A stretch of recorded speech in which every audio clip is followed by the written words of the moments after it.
I wasn't ignored. Just not awaited. Some replies arrive after feelings leave. There's a specific kind of sadness that doesn't come from being left on read. It comes from getting a reply, just much later than your heart expected. You send a message at night. Nothing dramatic. Nothing demanding. Maybe it was just a small story about your day. Maybe a random thought that reminded you of them. Maybe a photo of something funny you knew they would understand without explanation. You hit send. Then you put your phone down. A few minutes later, you pick it up again. No reply. That's normal. People are busy. You tell yourself that. You scroll through something else. Watch a video. Answer another text. Still nothing. Then the night gets quieter. You plug in your charger. Brush your teeth. Turn off the light. And somehow the last thing you look at before sleeping is still that chat window. No new notification. No typing bubble. Nothing. You tell yourself you'll stop checking. Then check one more time. Just in case. The strange thing is, when you care about someone, you start creating excuses for silence before they even ask for one. Maybe they fell asleep. Maybe their battery died. Maybe they're having a rough day. Maybe they'll answer in the morning. So you sleep. Or at least try to. And somewhere between waking up and reaching for a glass of water, your hand automatically reaches for your phone first. The screen lights up. A notification. Your chest reacts before your mind does. For one tiny second, everything feels lighter. Then you open it. And all it says is, you. One word.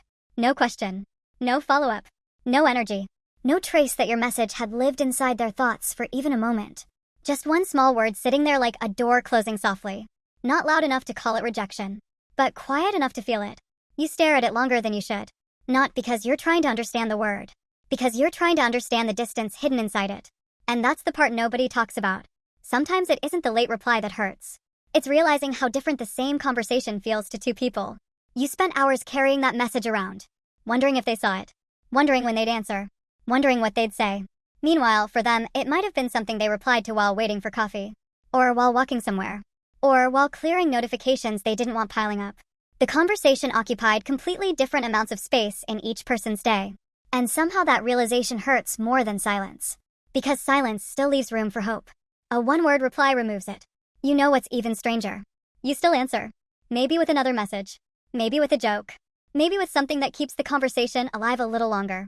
As if the problem wasn't already obvious. As if effort can somehow make two people stand in the same place emotionally. But deep down, you already know. People don't suddenly become bad texters. You just slowly stop being the person they rush to answer. That's why the smallest details hurt. Not the big ones. The little things. Like seeing they were online 20 minutes ago.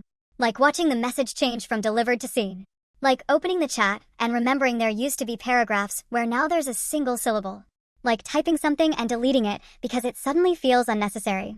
Like reading your own message from last night and realizing you sounded more excited than they were. Those moments feel embarrassingly small. Yet somehow they stay with you all day.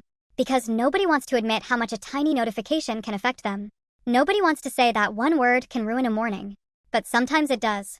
Not because of the word itself. Because of what it confirms. The hardest part isn't being ignored. The hardest part is feeling yourself become less important in real time. Watching it happen through timestamps. Through response times. Through shorter sentences. Through conversations that slowly lose their weight. Until one day, you realize you're no longer talking to the person you miss. You're talking to the version of them that already moved a few steps away. And maybe that's why you keep rereading old messages sometimes. Not because you're stuck in the past.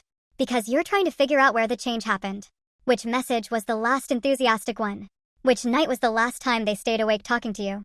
Which conversation ended before the distance began? You never find the answer. Because people rarely leave all at once. Most leave gradually. One delayed reply at a time. One missing question at a time. One you at a time. And the saddest thing. You usually understand it long before you accept it. You know the conversation feels different. You know the energy has changed. You know you're waiting more than you're being waited for. But acceptance arrives later. Usually after countless mornings spent staring at tiny replies that somehow feel much bigger than they look. Eventually, you stop checking as often. Not because you stopped caring. Because you're tired of hoping. And that's a different kind of loneliness. The kind that looks calm from the outside. The kind where nobody notices anything happened. The kind where a single word on a bright screen can say everything that wasn't said.